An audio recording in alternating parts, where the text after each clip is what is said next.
Don't forget to hit up Rose NBA on Twitter. This man will grind it out for you. He'll do your spotlight sims and your 12 and O's. Whatever you need, he's got it. What is good, YouTube? And welcome back to a brand new video. And today we're doing a Dallas Mavericks offseason realistic rebuild after they've been eliminated by the Los Angeles Clippers. If you guys enjoy this video, make sure to smash that like button. Of course, subscribe if you haven't already. Keeping the intro short and sweet, let's go ahead and jump right into this Dallas Mavericks offseason realistic rebuild. Dallas Mavericks were able to push the Los Angeles Clippers to 7 games, but unfortunately they blew the 2-0 lead. They were up 3-2 and lost 2 straight, which being game 6 and game 7. And here they are in the offseason now. So honestly, the Mavericks put up a better fight than I expected, and they should have won the series, really. I mean, being up 2-0, you're in prime position to win a series, but unfortunately, they just couldn't do it. So as far as, let's just go ahead and take this offseason step by step. So the coaching staff isn't going to change. Mark Cuban already kind of confirmed that. So, you know, Rick Carlisle was kind of questioning whether, or somebody was asking whether his job was safe or not.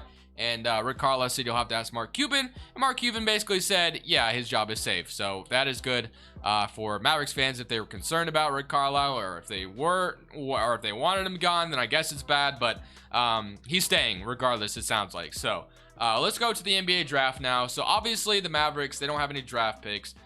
So we could go ahead and go straight past the draft. And then rookie signing, player options, Josh Richardson declines. So let's just be honest and let's just be brutally honest about the Mavericks offseason. So similar to similar to the Lakers, they don't have a ton of assets. They don't have a ton of assets to acquire a superstar. Like all their picks, obviously, not all of them necessarily, but their picks, or this year, of course, went to the Knicks because of the Porzingis trade. So you're not going to have a ton of assets to try to trade for a guy like, I don't know, Bradley Beal. I don't know if you'd have a whole lot to try to pry him away. So that's something to keep in mind. But the Mavericks are going to try to make this team better. It's just a matter of what are you going to get. So a few options I have in mind. And of course, there's also, will the Mavericks trade Porzingis? And I know a lot of Mavs fans would probably love to see him gone. But personally, I think he's probably going to be on the roster still. I really do. I don't know what his trade value will be on the open market. Like, you could trade Porzingis for Kemba Walker, but how much better does that make you, really? Honestly, I think they should just kind of try to see if Porzingis could ever turn back into his form. Give him one more year to prove it, and if he can't, time to cut ties with him, I would say. But I don't know, they could trade him, and I could be totally wrong on that. But I think in this video, I'm probably going to keep him around, just because realistically, I just don't know what his trade value would be in real life. You could probably get a little something for him, and the Mavericks fans have plenty of, or why do I say fan? I keep saying fans, but are wanting to say fans, and I said at that time.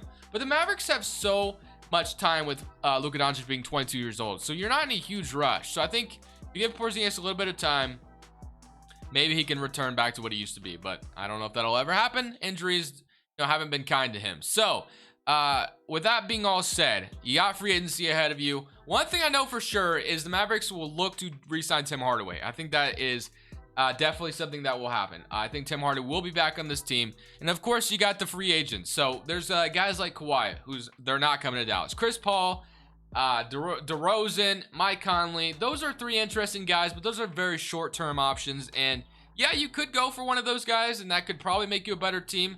Honestly, out of all those, I see DeMar DeRozan being the guy that Dallas would be the most interested in, just because I think he could be very, very interesting next to Luka and Porzingis. I don't know how well it would work, but it's definitely an option if you wanted to go that route and you wanted to get a 3rd star now. I think the Mavericks have cap space to do it, so they could go after DeMar DeRozan, and that could be interesting. I just don't know how much I love it, but it could be something the Mavericks want to do. So that is also an option. But for now, the main thing I want to figure out is getting Tim Hardaway back. And then I do want to test Porzingis' trade value and kind of see what it would be.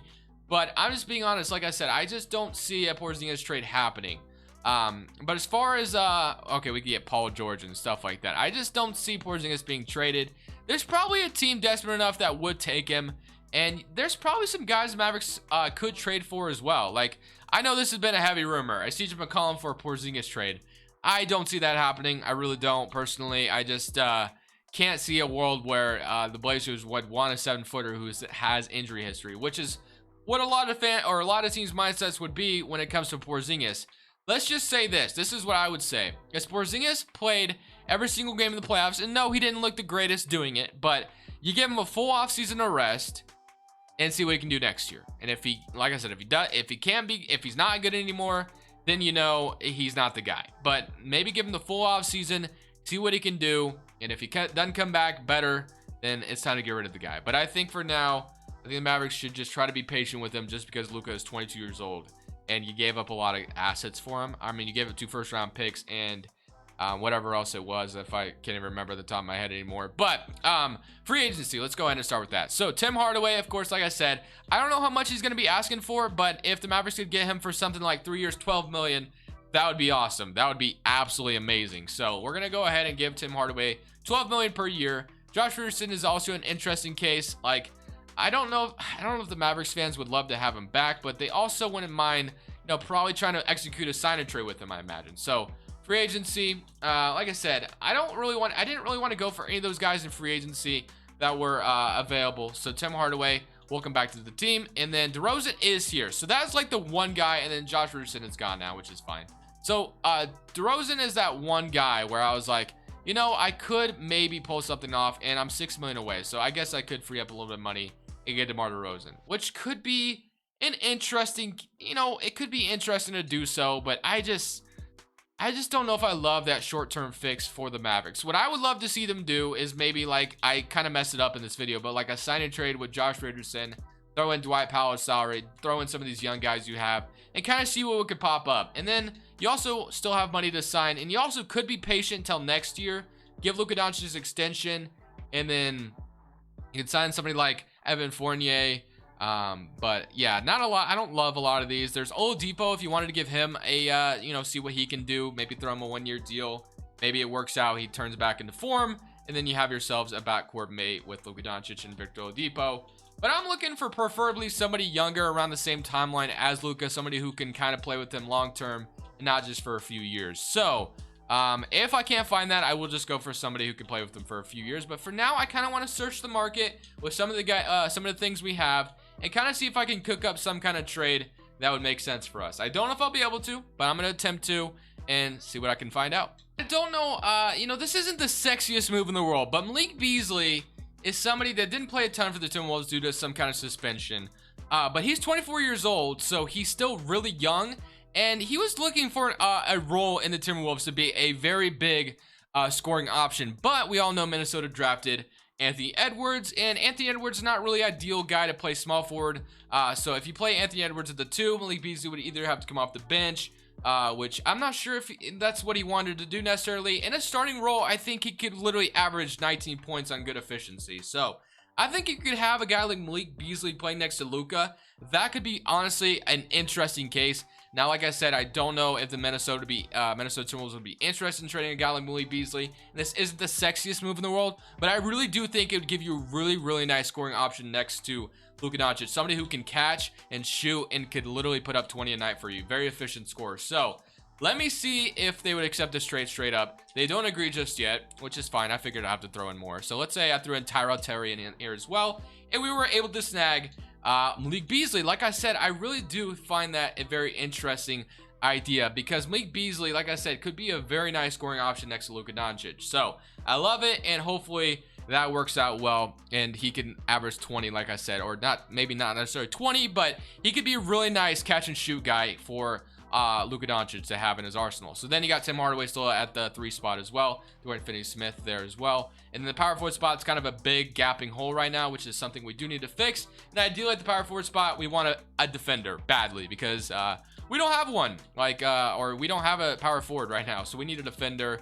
Somebody who could come in and play some defense would be ideal. So Paul Millsap could be interesting actually at that. Obviously Iguodala is too old at this point. I'm not going to do that. So Millsap at 36 years old. I just don't know if that's, no, I could sign him to a 1-year deal, I guess, and we could do something like that. But there's Kelly Olynyk, Otto Porter. Actually, Otto Porter could be another interesting one. Used to be a really good defender, but now he's a C+ on this game. Okay, but Otto Porter is a guy I kind of like. I kind of like at that power forward spot. So I'm gonna sign Otto Porter to like let's try to keep our pocketbooks open. I'll give him a 3-year deal. I think I'll give him a 3-year deal, no player option. Not 4-year, but 3-year, or we'll do 2. So 10 million, Otto Porter. We could use him at the power forward spot. Really nice defender, although in 2K they don't give him the best credit. But so with that, that is our moves that we made this offseason, and we kept Porzingis around. I know you're probably cringing at the fact that I kept Porzingis around, but what I think the Mavericks should do is give him one more season and just kind of see how it goes. And if it doesn't work out, boom, you get rid of him, and then you can kind of trade him, and then you sign Luka Doncic's max extension, and then you kind of see what we can get for him. So, but I like the moves we made. I really do. So let's go to player progression now, and let's see what we got. Player progression. So 97 next to Luka, Porzingis 87, and then Malik Beasley 81. And like I said, Malik Beasley, I think playing next to a guy like Luka Doncic is only going to elevate Malik Beasley's game even more, really. So we love that. Let's go to training camps now. And we're going to go ahead and throw some training camps at all these guys, kind of see what we can make happen. And hopefully this next season, I'm going to be boosting some shots in the up as well. Because obviously, with trading for Malik Beasley, we're kind of banking on him being that third guy. Kind of. Not really, but we definitely want to see him become a really good scorer for us. Although he has shown that he can score already. So, Porzingis, I hope you guys understood my reasoning for it as well. Just because, like I said, I think in Minnesota, he's probably going to be looking more for a bench role. And for me, Malik Beasley could be better than that. That's what I always wanted to see him do. So I'm going to boost his shot tendency up to like an 87. Because, like I said, I want to see him take some shots. Porzingis as well. Tim Hardaway, we're going to boost his up as well. We want to see him take some shots. And Otto Porter will throw it at like 65 or something like that. So with that, those are the changes we made. Malik Beasley, hopefully, can be that guy we want to see him become. But we'll see what happens. Let's go to the rotation before I actually start simulating. So looking at the rotation, we have Luka, Malik Beasley, Tim Hardaway, Otto Porter, Porzingis, Jalen Brunson, Dwight Powell, Trey Burke, and Dorian Finney-Smith. The bench could be a little bit better, but starting five is interesting. Like I said, Malik Beasley and Luka Doncic. Let me know what you guys think about that. You guys think that's the sexiest move in the world? It's not the sexiest move in the world, but you guys think it could work? I personally do, but let me know what you guys think. Is your MVP. Kid Cunningham Rookie of the Year. Suggs Six-Man Eyes Defensive Player. Precious Achiuwa's Most Improved. Mike Malone Coach of the Year. Kyle Harper Executive of the Year. So we finished up as a 7 seed. Mavericks also have Luka Doncic as All NBA first team, All NBA second team, All NBA third team. So All Defense first team, All Defense second team. So 42 and 40. Wish we were a little bit better than that, but we do have to play the Los Angeles Lakers in the first round.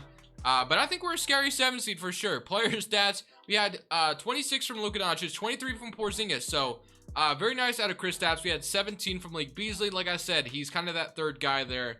And as far as efficiency is concerned, he shot 42% from 3, which is really nice. Tim Hardaway 36, Otto Porter 37, 11 points, and 14 from Tim Hardaway. So there was plenty of scoring in the rotation, which was nice. So it's just a matter of we could probably still use a third guy here or a little bit more here. But I do like what we've done so far. So let's go ahead and see how a playoff series is going to go against the Los Angeles Lakers, who have Oladipo, Christopher, LeBron, AD, Montrezl Harrell, Drummond. Yeah, very good team ahead of us, but let's see what happens. So in game 1, we're down 1-0, start things off. 27, Luka Doncic 29, and Porzingis is back on his BS, 4 points. If he performs like, he played 5 minutes. Why did he play 5 minutes? That's actually a good question. But if he goes back to playing like he does in the playoffs and he ain't good, he's out. Trust me on that. If he does not have a good playoff performance this year, he's out. So let's see what happens. Game 2, not Simcast. I don't want to Simcast yet. Game 2, they're up 2-0. Okay, 31 for LeBron James. Porzingis 22 and 14 was a lot better than that game 4, 12 from 3. But unfortunately, we're still down bad. Malik Beasley with 8 points, not the best thing in the world. But game 3, we do win 1. So 32 from Luka Doncic, and then Porzingis. Where's my man at? 17 and 10. Okay. Could be better, but it's fine. Let's see what happens in game 4. They're up 3-1. That's unfortunate. 23 and 8 from Luka, 20 and 13, and Porzingis with 14 and 8. And let's see what happens in game 5 as we lose in 5 games. And in that final game, 27 and 15 from LeBron James, 37, and look at this, Porzingis was 16. So yeah, it's looking like Porzingis is not the guy, man. At that point, I gave him another year, and that's all I wanted, and he stayed healthy all year, obviously with the injuries off in 2K, but hey, he still did it. So it's looking like Porzingis is not going to be the guy I want to roll forward with, and I know Mavericks fans probably wanted me to do this a long time ago, but we're going to do it now. So let's go and the staff signing. I'm going to keep that all the same. Rick Carlisle I'm going to keep, although at this point, I think he would probably be in a little bit of a hot seat, but we're going to give him the benefit of the doubt, and we'll run it one more time with him being our head coach. So you have the 17th pick in the draft, and Porzingis is still under contract. So what we're going to do is I'm going to find the ideal trade to get rid of Kristaps Porzingis and we're gonna see what we can get for him, and hopefully we find something that's just gonna work out better for us. Trade I'm gonna be executing, I'm gonna be trading Kristaps Porzingis over to the Atlanta Hawks for Clint Capella, 2 first-round picks a second. I'm also trading my first-round pick this year, but we're getting rid of Kristaps Porzingis money. We're freeing up a lot of money, or a little bit of money, I would say, not a ton, but we are freeing up money and we're getting rid of Clint Capella. One thing I kind of wish we could try to do here, actually, if I could pull off the ultimate finesse, I offer them another pick, and they also take, oh, they can't do that, so never mind. All right, well, let's just go back to the original trade. Well, let me see if I can get that other first round pick out of them, if they would do that. We want 2026.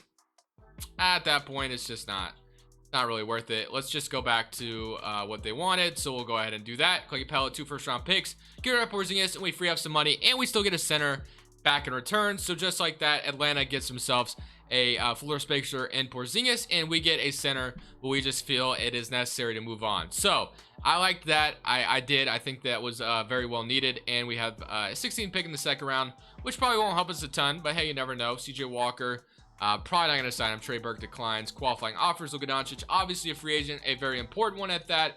And this is a better offseason. Very much a better offseason ahead of us, but as far as free agents are concerned. So obviously Luka will be coming back. We have Tim Hardaway still under contract, Otto Porter, and then Dwight Powell's money still needs to be gone. So at that point, I think what we're looking to do is Dwight Powell's an expiring contract, so we're going to try to get rid of him.